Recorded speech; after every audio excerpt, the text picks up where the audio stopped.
지금부터 제167차 원내대책회의를 시작하도록 하겠습니다. 먼저 홍익표 원내대표님 모두 발언 주십시오.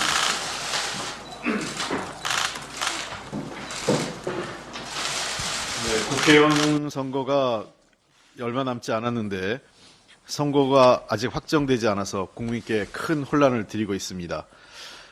자칫 이대로라면 선거를 치를 수 없기 때문에 사실 민주당은 일방적으로 불리한 선거구 획정의 원안을 그대로 처리하자고 여당 측에 제안을 했습니다. 선관위에서 제출한 획정의안은 사실 여당인 국민의힘에 일방적으로 유리한 매우 편파적인 안입니다. 우리로서는 받아들이기 어려운 내용입니다. 왜냐하면 인구 기준을 적용하면 경기도 안산, 서울 노원, 서울 강남, 그리고 대구에서 한 석씩 감소한 것이 맞습니다. 그런데 획정위는 여당 측에게 일방적으로 유리하게 강남과 대구 의석은 그대로 유지하는 불공정한 결정을 내렸습니다. 그 대신 경기도 부천과 전북의 의석을 감소시킨 겁니다. 또 의석 규모의 지역 간 형평성 문제도 큽니다. 지금 인구가 선거구 획정일 기준입니다. 인구가 330만 명인 부산은 18석인데 이에 반해서 298만 명으로 비슷한 규모인 인천은 13석에 불과합니다. 30만 명 차이에 무려 5석이 적은 것입니다. 획정위는 이런 불균형도 해소하지 않았습니다. 또한 균형 발전과 농산어촌 대표성 강화를 위해 선거구의 증감은 가급적 도시 지역을 우선적으로 고려했어야 함에도 불구하고 오히려 인구 소멸 지역인 전북의 의석을 줄였습니다. 민주당은 원칙도 없고 편파적이고 그리고 인구 소멸 지역에 대한 배려도 없는 이러한 여당에게 일방적으로 유리했던 선관위 획정의안을 개선하기 위해서 여러 차례 노력을 했습니다. 그럼에도 불구하고 국민의힘은 그동안 협상에 매우 비협조적이었고 기존의 획정의안을 고수하기만 했습니다. 결국 민주당은 획정의안이 매우 부당하고 우리 당내에서도 해당 지역의 의원들의 반대가 있었지만 눈앞에 닥친 국회의원 총선거를 무산시킬 수 없다는 의미에서 불리함을 감수하겠다고 입장을 밝힌 겁니다. 이는 무책임하게 선거구를 위헌 상태로 몰아가고 있는 여당과 달리 정말 솔로몬 재판에 어머니와 같은 입장으로 정한 것입니다. 애초 획정의안에 대한 민주당의 지적에 대해 국민의힘은 획정의안이 특정 정당에 유불리한 내용이 아니라면서 환영한다고 입장을 밝힌 바 있습니다. 그런데 이제 와서 우리가 획정의 원안을 한다고 하니까 받아들일 수 없다고 합니다. 이해할 수 없습니다. 그렇다면 여당의 입장은 뭡니까? 이번 4월 총선을 치르지 않겠다는 겁니까?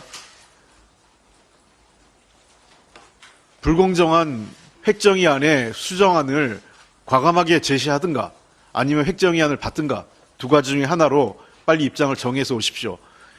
자칫 29일 날 본회의에서 획정의안이 통과되지 못함으로 인해 4월 총선거가 정상적으로 실시하지 못한다면 이것은 전적으로 정부 여당의 책임입니다.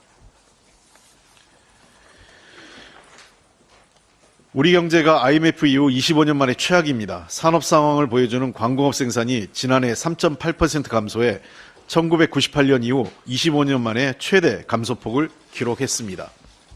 IMF와 같은 충격이 없는데도 이러한 상황에 이른 것은 윤석열 정부 경제 실패 말고는 설명할 수가 없습니다. 윤석열 정부 자체가 경제 최대 리스크입니다.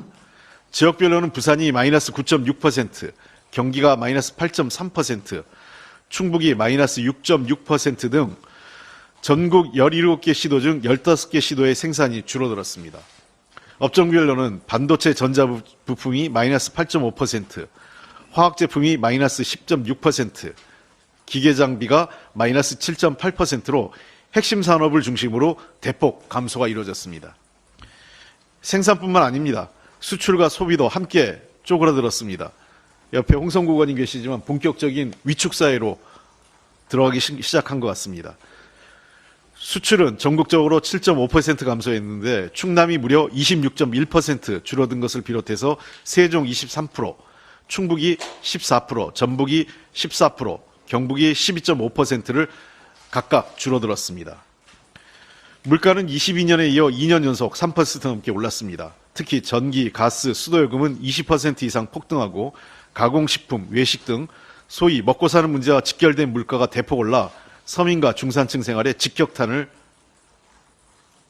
이룬 것입니다. 이로 인해 소매 판매도 마이너스 1.4%를 기록했습니다.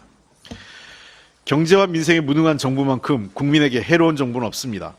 서민, 중산층의 삶을 살리고 우리 경제 엔진이 다시 가동될 수 있도록 이번 총선은 윤석열 정부의 경제 실패를 심판하는 선거여야 됩니다. 위기 때마다 국민과 함께 경제를 살려낸 민주당입니다. IMF 경제를 넘어선 것도 민주당이고 지금 우리가 미래 먹거리인 벤처 산업의 근간을 만든 것도 민주당 정권 때 만든 것입니다. 일부 대기업과 초부자만을 대상으로 한 것이 아니라 서민과 중산층의 삶을 대변하고 소상공인과 자영업자들의 버팀목이 될 수 있는 대안을 갖고 있는 민주당에게 힘을 모아주십시오. 경제는 민주당이 책임지고 합니다. 민주당이 이번 총선에서 반드시 국민에게 경제 희망의 등불을 밝히겠습니다. 이상입니다. 다음은 이계호 정책위원장님 말씀 듣겠습니다. 네, 정부가 어제 기업 밸류업 프로그램을 발표를 했습니다. 그런데 도리어 코스피가 1% 가까이 하락을 하면서 사실상 밸류업 프로그램이 아닌 기업 밸류 다운 프로그램으로 판명이 났습니다. 정부 발표에 시장의 관심은 높았습니다마는 발표 직후에 소문난 잔치에 먹을 것이 없다. 그런 점이 확인이 되면서 도리어 실망 매물이 시장에 쏟아져 나왔습니다. 정부 정책에 대해서 평가를 할 수 없을 정도로 내용이 빈약하다는 반응이 대다수의 의견입니다. 정부 여당의 무능함이 이렇게 시장의 불확실성만 키우고 있는 실정인 것입니다. 어제 증시가 하락한 것은 윤석열 정부의 무능함에 대한 시장의 질타로 봐야 합니다. 공시 여부조차 자율에 맡겨버린 맹탕 정책에 호응을 할 정도로 우리 시장은 어리석지 않습니다. 알맹이가 없는 생색내기용 방안들로 코리아 디스카운트가 해소될 수 있다고 기대하는 것은 참으로 어불성설입니다. 더불어민주당은 코리아 디스카운트를 해소하기 위한 핵심을 정확히 알고 있습니다. 바로 지배지주와 소액주주 간 갈등 문제를 해소하는 것입니다. 이를 위해서 민주당은 주주에 대한 이사의 충실 의무 강화, 의무 공개 매수 물량 100% 확대, 상장회사 전자투표 의무화를 이미 제안을 한 바 있습니다. 정부는 잃어버린 신뢰를 회복하기 위해서 민주당의 충언을 귀담아 들으시기 바랍니다. 코리아 디스카운트 해소를 위해서 더불어민주당이 앞장서겠습니다. 윤석열 정부의 초등 돌봄 정책, 늘봄 학교가 시작도 하기 전부터 큰 위기에 봉착해 있습니다.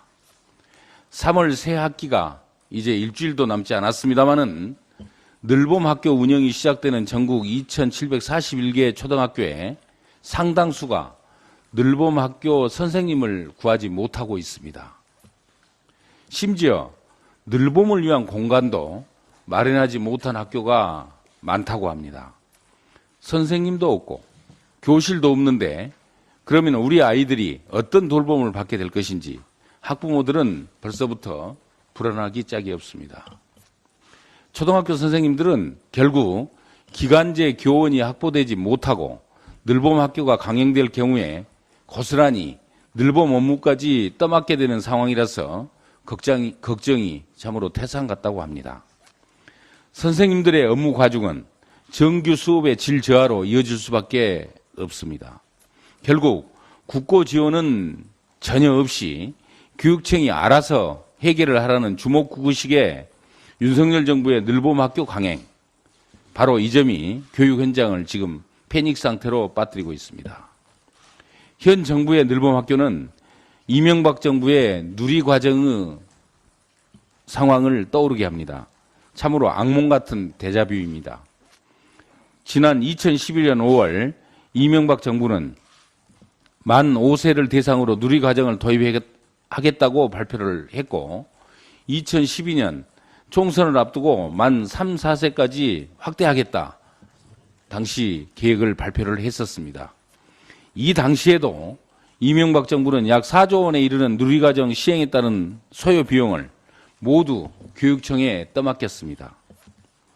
이로 인해서 심각한 사회적 갈등을 일으켰고 지방 교육 재정의 위기로 100년 대계 교육이 도리어 총체적으로 후퇴하는 사태까지 겪게 되었습니다. 윤석열 정부는 급조된 늘봄학교 강행으로 교육 현장을 이렇게 혼란에 빠뜨리는 것을 당장 중단하기 바랍니다. 우리 당은 국가, 지자체, 그리고 교육청이 주축이 되어서 우리 아이를 돌보는 온 동네 초등 돌봄 공약을 이미 제시를 했습니다. 민주당은 지자체가 직접 운영하고 국가가 책임을 지는 양질의 초등 돌봄을 제공하고 그렇게 해서 안심하고 우리 아이를 맡길 수 있는 100% 국가 돌봄을 반드시 실현하겠습니다. 이상입니다. 예, 다음은 홍성국 간사님의 경제 브리핑이 있겠습니다. 경제 브리핑입니다. 지금 우리 유통 플랫폼들이 한국의 그 내수 시장을 강타하고 있습니다. 저게 허물어질 지경입니다. 이 표는 A 음식점에 10,000원짜리를 배달을 시키면 무려 수수료로 4,708원을 떼어나간다는 얘기입니다. 지금 이런 현상이 우리 사회에 벌어지고 있는데요. 우리 내수 시장이 1,000조 원입니다. 그리고 소상공인들이 700만 명이고요. 소상공인 부채가 1,000조나 됩니다. 이런 상태, 금리가 올라 있는 상태에서 배달을 이런 형태로 하면서 유통 플랫폼들이 독식을 하고 있는 게 현재의 상황입니다. 더군다나 여러분들 뭐 요즘 이슈가 되고 있는 테무나 알리익스프레스 가보면 거의 황당할 정도의 가격들이 나옵니다. 할인율이 70, 80, 90% 있는 것도 많이 있거든요. 일단은 싸니까 우리 배달의 민족과 같은 유통 플랫폼이 처음 올 때는 아주 싸지 않았습니까? 싸우니까 많이 가지만 일정 시기가 지나게 되면은 가격을 엄청나게 올려버리거든요. 그래서 당장은 싼 가격에 우리 시민들이 많이 이용을 하겠지만 시간이 지나면 더 올라갑니다. 이 과정에서 우리 내수가 다 무너질 수 있기 때문에 멀티호밍, 최육 이런 다양한 형태로 유통 플랫폼들이 이제 자신들만의 독점적 지배를 만들어가고 있는데요. 이 상태로 몇 달만 지나고 나면은 우리 내수는 더 어려워질 것 같습니다. 그래서 가맹사업법이라든지 아니면 지금 논의되고 있는 온라인 플랫폼 공정화법 같은 것들을 조속히 마련하지 못하게 된다면 우리 소상공인과 우리 내수 경제 전체가 무너지는 큰 효과가 올 거로 생각됩니다.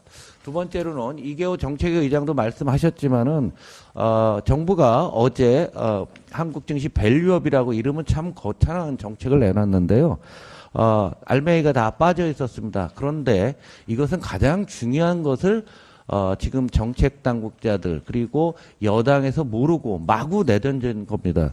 지금 내놓은 거는 여러분들 아시죠? 이미 하고 있는 겁니다. 하고 있는 건데 다음 대책을 재미있게도요. 총선 이후에 뭘 하겠다는 얘기입니다. 뭘 하는 거냐? 세제와 관련된 사항입니다. 그런데 아시다시피 정부 여당은 세금 깎아주는 거 싫거든요. 그런데 또 주식 투자가를 위해서 세금을 뭐 깎아주겠다고 해서 얘기를 했던 거죠. 결국은 안 하겠다는 얘기로밖에 들리지 않습니다.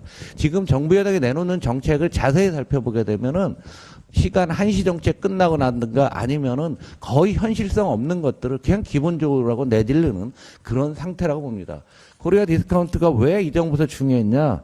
요거는 윤석열 정부 출범한 2022년 4월 말부터 올 1월까지 전 세계 자산별로 수익률을 해본 겁니다. 역시 일본이 가장 많이 올랐고요. 한국은 코스닥 2년간, 윤정부 2년간 11.7% 하락, 코스피 7.3, 그다음 환율도 절하됐고요. 모든 지표가 이쪽에 있어요. 이거는 정책이 실패돼서 이 결과 우리나라 주식시장이 저평가되고 있고 제대로 판단을 못하고 있는 게 본질인 겁니다. 일본을 따라합니다. 지금 모든 정책은 일본이 따라하는데요. 일본이 이번에 어제도 사상 최고치가 나왔는데요. 그 이유는 이 정책을 11년 동안 지속한 거예요. 아베 정부부터. 일본 중앙은행이 전체 주식의 7%를 갖고 있습니다. 왜 이런 보도는 안 하죠? 그런 것들이 누적돼서 올라가는 거지 단순히 밸류 프로그램 갖고만 올라가는 게 아니라는 얘기입니다. 보다 본질적인 이유는 기업의 이익이 좋아져야 돼요. 미국이나 일본 증시가 올라간다 얘기죠. 올라가는데 올라갈 때 ROE 자기 자본 이익률이 다 올라가요. 그런데 우리나라 기업은 장기적으로 떨어지고 있습니다. 기업의 경쟁력이 떨어지니까 당연히 PBR이 제대로 평가받을 수가 없고요. 일본을 보시면 빨간색, 파란색이 있는데요. 그 ROE가 파란색, 기업 이익이 올라가니까 PBR도 올라가는 거지 주식시장은 기본입니다. 기본을 무시하고 주가만 올리겠다고 하는 거죠. 더 중요한 사실은 투자 문화에 있습니다. 우리나라 많은 분들이 그렇지만 본인의 자산 중에서 부동산 비중이 세계에서 제일 높은 나라예요. 딴 나라들 보게 되면은 가계 자산 중 금융자산 비중이 보시면 미국이나 일본만 하더라도 60%가 다 넘습니다. 미국은 70%가 넘어요. 그 금융자산 중에서 미국 같은 경우는 주식이 60% 가까이 됩니다. 그런데 우리나라는 금융자산 비중이 이제 40도 안 되는 나라예요. 이 부분을 어떻게 높이느냐, 부동산을 어떻게 잡느냐, 이런 문제가 다 복합적으로 연결되어 있는 겁니다. 우리 더불어민주당의 증시 정책은 장기적으로 꾸준하게 성장할 수 있고 장기 투자처로 서민의 자산 증식을 높이는 이러한 정책들을 개발해서 지속적으로 발표하고 실행하겠습니다. 경제는 민주당이었습니다. 예, 다음은 강준현 부대표님 발언 있겠습니다. 국가 균형 발전 문제를 총선용 매표 수단으로만 삼으려는 윤석열 정부와 여당인 국민의힘의 참을 수 없는 가벼움, 그 수준이 도를 넘고 있습니다. 지난 21일 윤석열 대통령은 지방에 일자리를 만들고 활력을 불어넣을 첨단 산업단지를 세우려 해도 그린벨트에 막히는 경우가 많다며 그린벨트 개편을 시사했습니다. 지방 발전이 더딘 것이 단지 그린벨트를 해제하지 못해서입니까? 국가 균형 발전은 지역의 인프라 개발과 더불어서 교통, 주거, 복지, 문화 등 전반적인 도시 기능과 정주 여건을 고루 개선해야 하는 중장기적 과제입니다. 그린벨트 규제 완화는 필요시 논의해서 결정하면 됩니다. 이러한 국가 균형 발전의 대안으로 제시된 것이 메가시티이고 우리 민주당은 메가시티 특별법도 발의하고 추진하고 있습니다. 하지만 정작 국민의힘은 메가시티 법안에 이렇다 할 반응을 보이지 않고 있습니다. 오히려 한동훈 비대위원장은 지난 16일 22대 국회가 개원하자마자 김포의 서울 편입, 경기 분도 원샷법을 발의해 추진하겠다고 말했고 지난주 윤재옥 원내대표 역시 같은 취지로 발언을 했습니다. 메가시티 서울을 선언하면서 지난번 목련이 피는 김포의 봄을 운운하더니 이제는 22대 국회 개원을 조건으로 달았습니다. 결론적으로 이는 정부와 여당 스스로 총선만을 의식한 매표성 공약임을 자인한 격입니다. 본질을 무시하고 수도권 과밀을 종용하면서 마치 지방은 그린벨트만 해제하면 발전할 것이라는 가벼운 철학만 드러냈습니다. 입으로 하는 맹세가 마음으로 하는 맹세만 못하다고 했습니다. 윤석열 정부와 국민의힘이 총선만 바라보는 가벼운 마음으로 균형 발전을 입에만 담지 말 것을 경고합니다. 진정한 균형 발전을 위해 필요한 일이 무엇인지 마음에 새기는 일부터 하시기를 바랍니다. 이상입니다. 네, 다음은 문정복 부대표님 발언 있겠습니다. 국민 여러분, 한통속이라는 말 잘 아실 겁니다. 최근 공천 국면으로 접어든 정치권의 뒤숭숭한 분위기를 틈타서 법원과 검찰의 제19 감싸기 제19 감싸기와 편파 판정이 도를 넘고 있습니다. 윤석열의 오른팔로 불리던 박형철 전 검사에게 최근 무죄가 선고되었습니다. 특별감찰반원에게 직권을 남용했다는 이유로 특별감찰반과 관계없는 민정비서관은 유죄를 받고 특감반을 지휘하는 반부패 비서관인 박형철 검사는 무죄를 받았습니다. 박형철 비서관의 무죄는 평소 김건희 여사를 형수라고 부르던 제19 감싸기를 특기로 하는 검사들의 절묘한 수사 결과가 아니기를 바랄 뿐입니다. 유재수 부산 경제부시장과 관련된 이 사건을 수사한 검사는 최근 국회에서 탄핵당한 이정섭 검사였습니다. 윤석열 사단의 핵심 검사입니다. 이 재판의 첫 담당 판사는 이번 기소는 검찰개혁에 대한 검사들의 반발이라고 말했다가 대검 범죄정보기획관실에 사찰을 당한 뒤 해당 재판에서 쫓겨났습니다. 성접대 의혹 있는 김학의, 룸사롱 검사들의 무죄에 이어서 이번 박형철 검사의 무죄는 검찰의 제19 감싸기와 그에 동조하는 판사들의 작품이라는 합리적 의심이 듭니다. 이 정도라면 고발을 사주한 손준성 검사도 검찰이 수사했다면 무죄가 나오지 않겠습니까? 국민 여러분, 쌍특검은 반드시 관철되어야 합니다. 국민의 65%가 김건희 특검 재의결을 요구합니다. 윤석열 대통령이 대통령으로서 최소한의 책임의식이라도 있다면 국민의 요구대로 김건희 특검을 수용해야 합니다. 대한민국은 검찰공화국이 아닙니다. 대한민국 모든 국민에게 공평한 사법 시스템이 구현되는 세상이 오기를 바랍니다. 이상입니다. 예, 다음은 김성주 정책위 부의장님 말씀 있겠습니다. 예, 의료 대란 사태가 아주 심각합니다. 응급실에 대기 중이던 환자가 사망하는 비극적 일이 속출하고 있습니다. 정부는 여전히 의사들에게 으름장을 놓으면서 강경책만 일관하고 있고 여당의 책임 있는 모습은 보이지 않습니다. 상황이 이러다 보니 결국 피해는 국민과 환자의 몫이 될 수밖에 없습니다. 오죽하면 2,000명 증원 강행이 선거를 앞둔 정치쇼라고 하는 비판이 나오겠습니까? 모든 것은 선거로 통한다고 하는 윤석열 정부와 국민의힘의 일방통행이 결국 국민들에게 엄청난 의료 대란을 가져다 주고 있습니다. 우리 민주당은 의료 대란 대응 TF를 신속히 구성해서 현 사태를 파악하고 합리적인 대안을 내놓기 위해 노력하고 있습니다.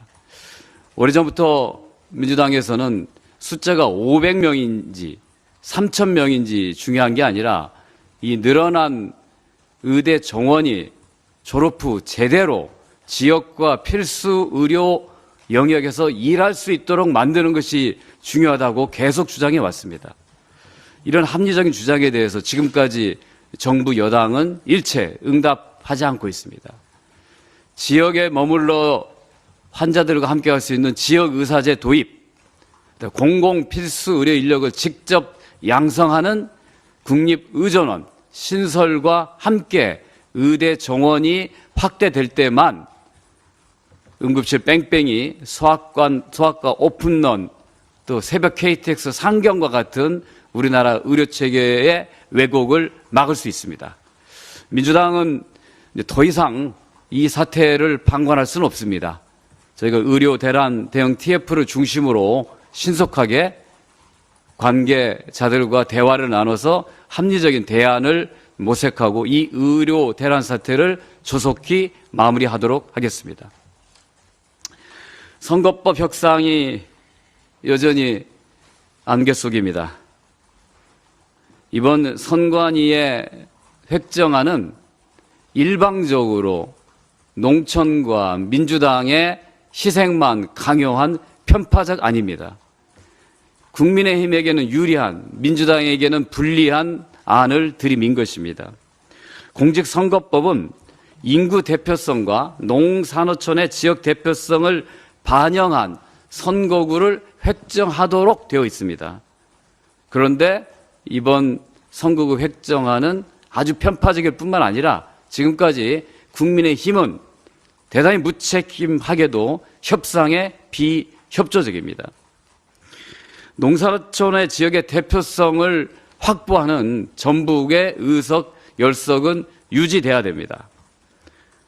이대로 된다면 제대로 4월 총선을 치를 수 없을 것입니다.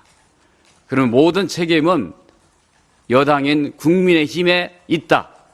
저희는 이렇게 생각합니다. 다시 한번 국민의힘의 성의 있는 태도와 각성을 촉구합니다. 우리 민주당은 합리적인 조정안을 중심으로 끝까지 포기하지 않고 논의해 나갈 것입니다. 이상입니다. 예, 제가 마지막으로 몇 말씀 드리도록 하겠습니다. 기자분들 손가락을 좀 잠깐 쉬어도 좋을 것 같은데 시간이 없어서. 내일인 28일은요, 인천 미추홀구 전세 사기 피해자분이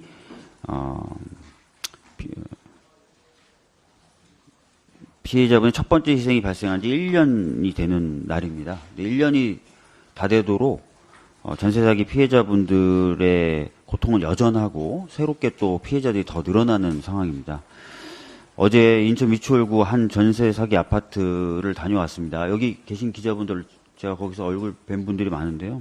실제 그 건물 안에 들어가서 보신 분들은 아시겠지만 이게 단순히 이제 전세 사기를 피해를 받았다는 거에서 끝나는 게 아니라 관리가 안 돼서 외벽에 타일들 다 떨어져 나가고 천장 무너져 내리고요. 변기 다 막히고 이런 상황 속에서 지금 피해자분들이 살고 계십니다. 그래서 이런 분들이 새로운 보금자리를 찾을 수 있도록 돕거나 또는 이런 분들이 처한 어려움을 해소하기 위해서 지자체 등이 그런 아파트들을 관리 좀 할 수 있는 그런 내용들의 추가적인 입법이 필요해요.